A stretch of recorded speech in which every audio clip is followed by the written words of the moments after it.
नमस्कार, स्वागत है आपका उत्तर प्रदेश की खबरों में और मैं हूं आपके साथ सपना दीपक वद्देशिया। बुलेटिन का आगाज करेंगे।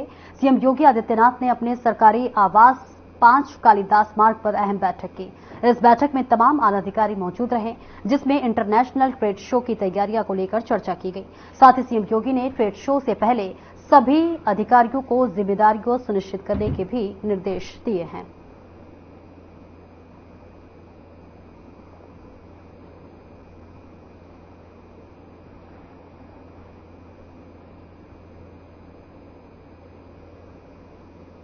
वहीं उत्तर प्रदेश के डिप्टी सीएम केशव प्रसाद मौर्य और राष्ट्रसभा सपा के राष्ट्रीय अध्यक्ष ओपी राजभर की मुलाकात हुई और ये मुलाकात लखनऊ के 7 कालिदास मार्ग स्थित कैंप कार्यालय में हुई, जिसमें दोनों के बीच कई मुद्दों पर चर्चा की गई।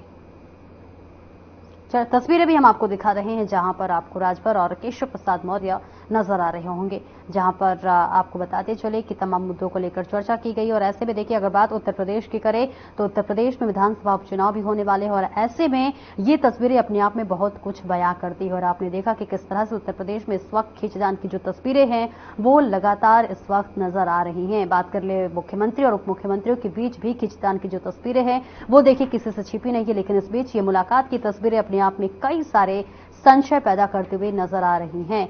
ये तस्वीरें आपको दिखा रहे हैं, जहां पर ये दो दिग्गज नेताओं का मुलाकात अपने आप में कई सवालिया निशान खड़ा होता है। आपने पिछली बार भी देखा कि किस तरह से लगातार बीते महीनों से लगातार उत्तर प्रदेश से मुख्यमंत्री और उप मुख्यमंत्रियों के बीच में खींचतान की खबरें सामने आ रही है और ऐसे में मुलाकात का जो दौर है वो जारी और अपने आप में से देखकर कई सारे सवाल खड़े हो रहे हैं। और वहीं केंद्रीय मंत्री अश्विनी वैष्णव ने कैबिनेट ब्रीफिंग की। इस दौरान उन्होंने कई मुद्दों पर बातें साझा की। क्या कुछ कहा, आइए आपको दिखाते हैं और सुनवाते हैं। In the entire chain of decisions that you have seen in the new government, शुरुआत में offshore wind energy, Vadhavan port, फिर हाईवे के प्रोजेक्ट्स, फिर अब रेलवे के प्रोजेक्ट्स। तो जो इंफ्रास्ट्रक्चर की ग्रोथ स्टोरी है, that programme remains very robust और आज के फैसले उसी प्रोग्राम में एक बहुत बड़ी महत्वपूर्ण माइलस्टोन है। This was the first item. I'll come to the second item. Second item में साथियों, माननीय प्रधानमंत्री श्री नरेंद्र मोदी जी का हमेशा से गरीब, वंचित और मिडिल क्लास परिवारों पे बहुत बड़ा फोकस रहा है। इसीलिए पहले 10 वर्षों में 4 करोड़ घर प्रधानमंत्री आवास योजना के तहत पूरे देश भर में एक बहुत बड़ा सोशल ट्रांसफॉर्मेशन इससे आया है। इसी कड़ी में 3 करोड़ और नए घर जो प्रधानमंत्री जी ने अपनी पहली घोषणा की थी, आज उसके इम्प्लीमेंटेशन के लिए कैबिनेट में डिटेल्ड चर्चा हुई, डिटेल्ड कैबिनेट में डिस्कशन हुआ इस पे और 3 करोड़ नए घर बनाने का फैसला लिया गया, जिसमें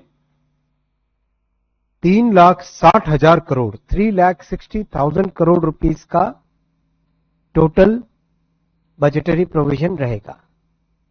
2 करोड़ घर रूरल एरियाज में रहेंगे और 1 करोड़ घर अर्बन एरियाज में रहेंगे। अर्बन एरियाज में एक बहुत इंपॉर्टेंट फैसला पीएम आवास योजना में लिया गया है, वो है कि हमारे ग्रामीण क्षेत्रों से बेटियां, बहनें आजकल कई शहरों में काम करने के लिए जब आती हैं, जैसे आपने देखा होगा मोबाइल फोन के प्रोडक्शन में मैक्सिमम एम्प्लॉयमेंट वुमेन एम्प्लॉयमेंट है, उनके लिए, सबके लिए वर्किंग वुमेन्स हॉस्टल की व्यवस्था इसमें की गई। वर्किंग वुमेन हॉस्टल की व्यवस्था की गई है। सेकेंड बहुत बड़ा फैसला लिया गया है कि जो अफोर्डेबल हाउसिंग वाला सेगमेंट है, उस सेगमेंट में इंटरेस्ट, लो इंटरेस्ट रेट पे देने का जो प्रोविजन है, उसमें और आगे और उसमें प्रोविजन बढ़ाया गया है। ईडब्ल्यूएस, एलआईजी और एमआईजी कैटेगरीज में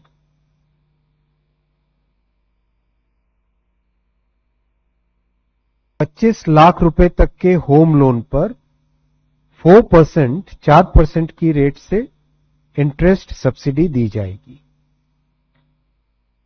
1.8 लाख रुपीस इसमें कैप रहेगा और 5 एनुअल इंस्टॉलमेंट्स में यह सब्सिडी दी जाएगी। इसके लिए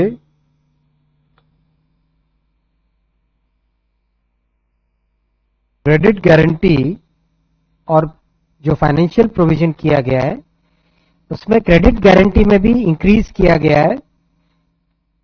1000 करोड़ रुपए का जो कॉर्पस था उसको बढ़ाकर 3000 करोड़ रुपए का कॉर्पस बनाया गया है। इससे अफोर्डेबल हाउसिंग का जो फाइनेंसिंग का मैकेनिज्म है वो और अफोर्डेबिलिटी बहुत बढ़ेगी और जो लो इनकम और मिडिल इनकम फैमिलीज हैं उनके लिए एक बहुत अच्छा ही माध्यम बनेगा।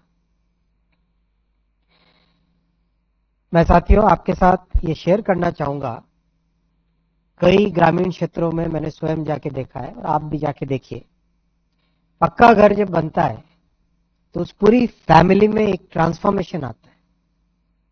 और ये केवल घर नहीं है, घर के साथ कई सारी बुनियादी सुविधाएं दी जा रही है।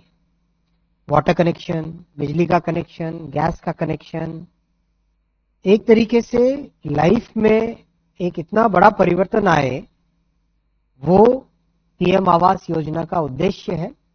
और इसको आगे बढ़ा के अगले 5 वर्षों में 3 करोड़ और घर बनाए जाएंगे।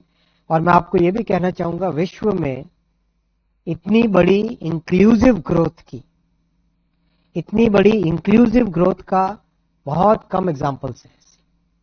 This is one of the most inclusive growth programmes taken by NDA government under the leadership of prime minister Shri Narendra Modi ji. I will come to the third point. A very major decision has been taken today। आज किसानों की income को बढ़ाने के लिए एक बहुत बड़ा फैसला लिया गया है, वो है क्लीन क्रॉप प्रोग्राम। इसमें क्लीन प्लांट प्रोग्राम, इसमें हॉर्टिकल्चर के जो प्लांटेशंस होते हैं, हॉर्टिकल्चर अच्छी इनकम देने वाला एक मेजर सोर्स ऑफ इनकम है किसानों के लिए। इसमें जो सबसे बड़ी प्रॉब्लम आती थी वो होता था कि जो प्लांट्स हैं उन प्लांट्स में वायरस का इन्फेक्शन बहुत रहता था, प्रोडक्टिविटी कम हो जाती थी, क्वालिटी में डिफेक्ट आ जाता था, एक्सपोर्ट के लिए दिक्कत होती थी और मार्केट में प्राइस उसका प्रॉब्लमेटिक रहता था।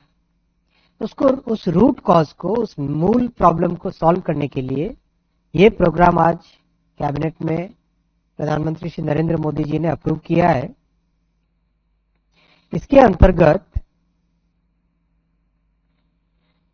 9 इंस्टीट्यूशंस को क्लीन प्लांट सेंटर्स के रूप में विकसित किया जाएगा और 75 नर्सरीज जो कि क्लीन मदर प्लांटिंग मटेरियल के रेप्लिकेशन के लिए तैयार की जाएगी।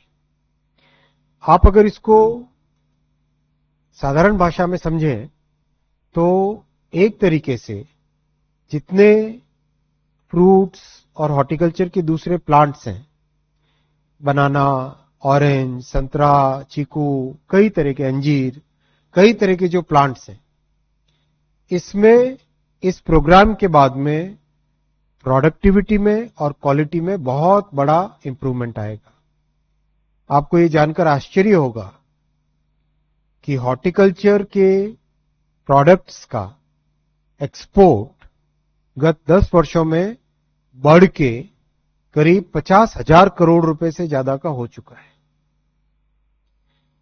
किसान प्रोग्राम को। और इसमें बहुत साइंटिफिक थॉट है। आप इसको भी अगर देखें तो बजट में बहुत क्लियरली एक साइंटिफिक वे में रिसर्च करके किसानों के इनपुट्स को बेटर क्वालिटी का कैसा बनाएं, इनपुट्स को हायर प्रोडक्टिविटी वाला कैसा बनाएं, वो सब बजट में घोषणा की गई थी। और जैसा मैंने पहले कहा प्रधानमंत्री श्री नरेंद्र मोदी जी जो कहते हैं वो करते हैं और जल्दी से करते हैं।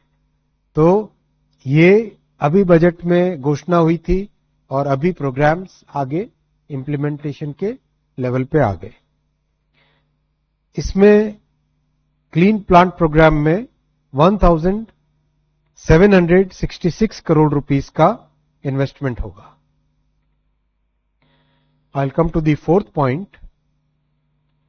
आप सब जानते हैं साथियों, आत्मनिर्भर भारत की और एनवायरमेंट फ्रेंडली लाइफस्टाइल में एक बहुत बड़ा रोल है एथेनॉल का। पिछले 10 वर्षों में एथेनॉल ब्लेंडिंग का एक बहुत एम्बिशियस प्रोग्राम लिया गया है और उसमें जो रिजल्ट्स आए हैं वो रिजल्ट्स अमेजिंग रिजल्ट्स हैं। 10 वर्ष पहले जहां 1.5% एथेनॉल ब्लेंडिंग होती थी, that figure is already reached 16% इन जुलाई 2024। इस बहुत बड़ी सक्सेस पे बिल्डअप करते हुए एथेनॉल का जो प्रोग्राम है, जो बायोमास से एथेनॉल बनाने का काम, उस प्रोग्राम का नाम है पीएम जीवन।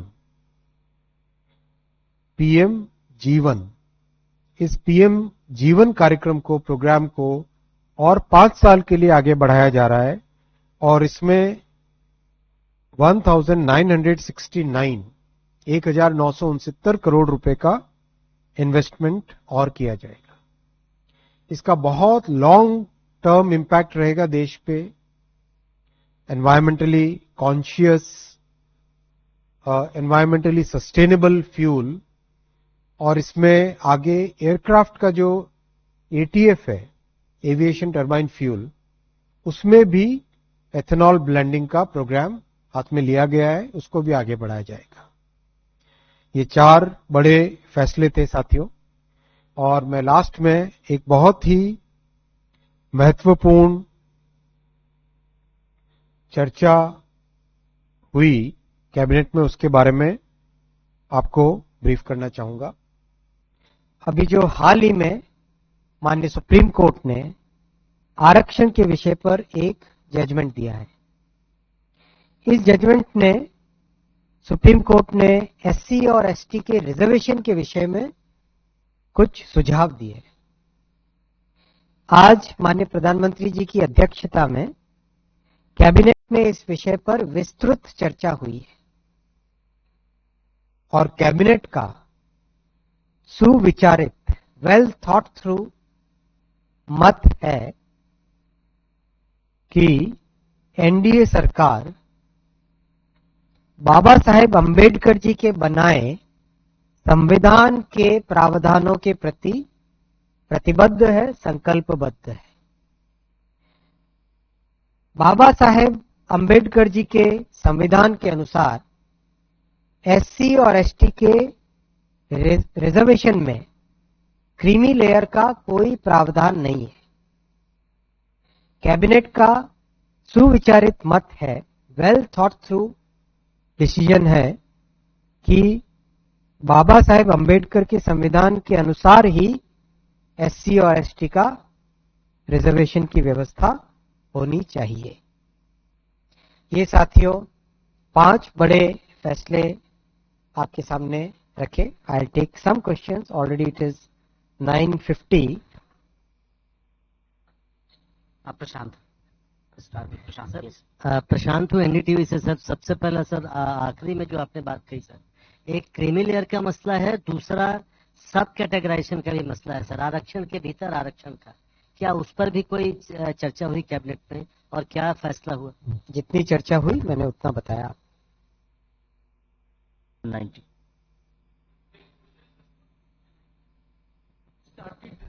It came from the Prime Minister or Social Justice Minister who started discussion on this thing. Cabinet के फैसले हमेशा बहुत ही सबके कलेक्टिव फैसले होते हैं। यस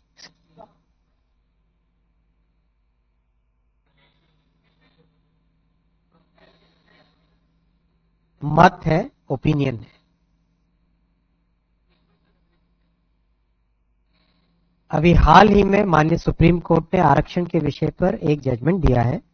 इस जजमेंट में सुप्रीम कोर्ट ने एससी और एसटी रिजर्वेशन पर सुझाव दिए हैं।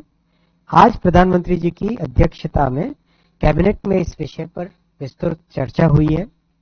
कैबिनेट का सुविचारित मत है कि एनडीए सरकार बाबा साहेब अंबेडकर जी के बनाए संविधान के प्रावधानों के प्रति संकल्पबद्ध है। बाबा साहेब अंबेडकर के संविधान के अनुसार एससी एसटी के आरक्षण में क्रीमी लेयर का प्रावधान नहीं है। कैबिनेट का सुविचारित मत है कि बाबा साहेब अंबेडकर के संविधान के अनुसार ही एससी और एसटी के आरक्षण की व्यवस्था होनी चाहिए।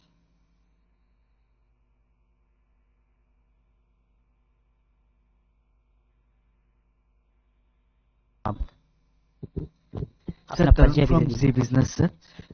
सर जो आपने हाउसिंग के लिए जो आज अनाउंस कैबिनेट ने जो फैसला लिया, सर आप उसमें एक बार बता पाएंगे सर ईडब्ल्यूएस के लिए कितनी कैटेगरी होगी, और सर जो आप सब्सिडाइज कर रहे हैं इंटरेस्ट रेट वो कितना होगा, और सर जो आपने 3 करोड़ बोला सर उसमें 2 करोड़ सर रूरल, 1 करोड़ उसका, तो सर अर्बन के लिए सर क्योंकि जो बजट में है वो 2,20,000 करोड़ 5 इयर्स के लिए है, तो सर उसके लिए कितना एलोकेशन? अर्बन और रूरल का बजट का एलोकेशन और मेरे पास ब्रेकअप है ग्रामीण योजना रूरल एरिया का,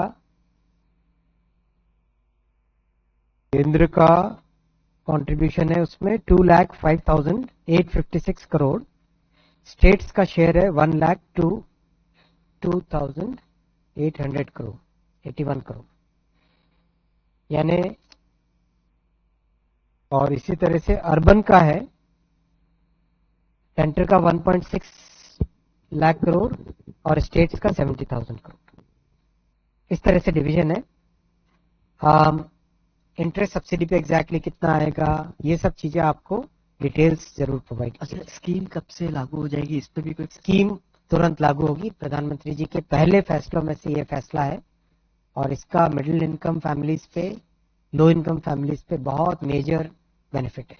एक सर एथेनॉल पे जो फैसला हुआ सर उसमें कमेटी का भी सर बनाने का था, क्योंकि जो टारगेट पिछले 5 साल का था वो सर अब कंप्लीट हो रहा है, तो कमेटी फॉर्मेशन भी था सर, क्या उस पे भी आज फैसला? इम्प्लीमेंटेशन के पूरे माध्यम जैसे होते हैं वैसे होंगे।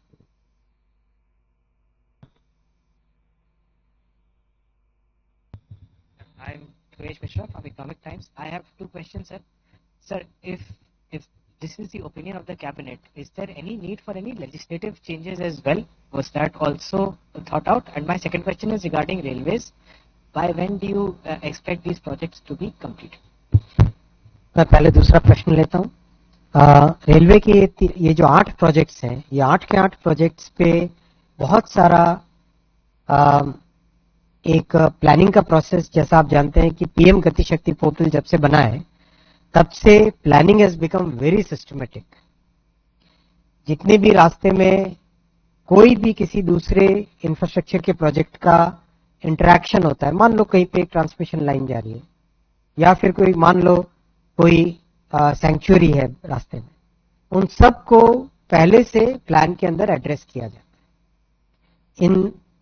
इन 8 के 8 प्रोजेक्ट्स के कंप्लीशन के डिफरेंट टाइमलाइंस हैं। कुछ 27-28 में कंप्लीट होंगी, कुछ 28-29 में कंप्लीट होगी, और 2 प्रोजेक्ट ऐसे हैं जो बहुत बड़े डिफिकल्ट टेरेन में से जाएंगे, वो 29-30 में कंप्लीट होंगे। जितना कैबिनेट में सुप्रीम कोर्ट के जजमेंट के विषय में डिस्कशन हुआ उतना मैंने आपको बता दिया।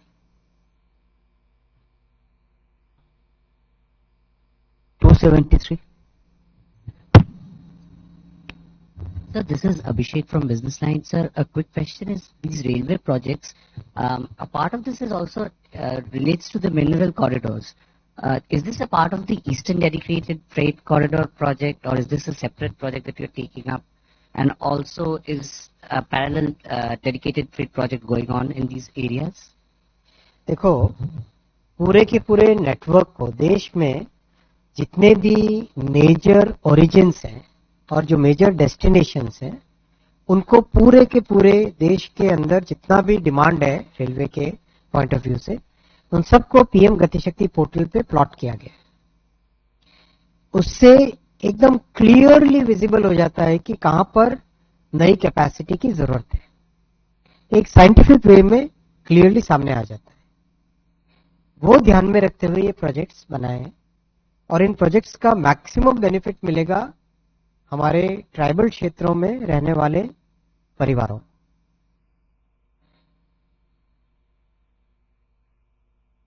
$278। सर मेरा सवाल महाराष्ट्र के रेलवे प्रोजेक्ट के बारे में है कि उसका डेडलाइन कब तक का है? 27 5 साल का। 5 बहुत बड़ा प्रोजेक्ट है, 5 years का।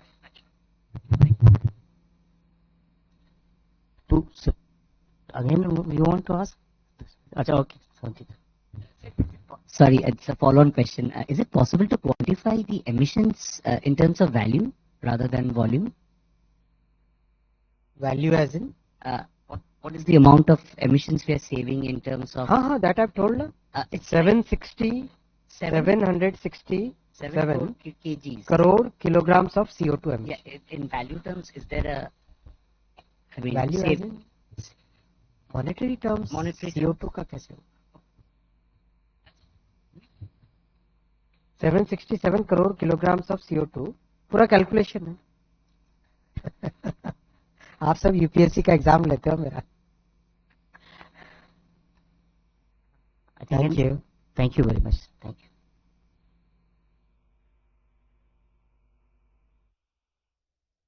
और इस बुलेटिन में इतना ही। खबरों का सिलसिला आगे भी जारी रहेगा। नमस्कार।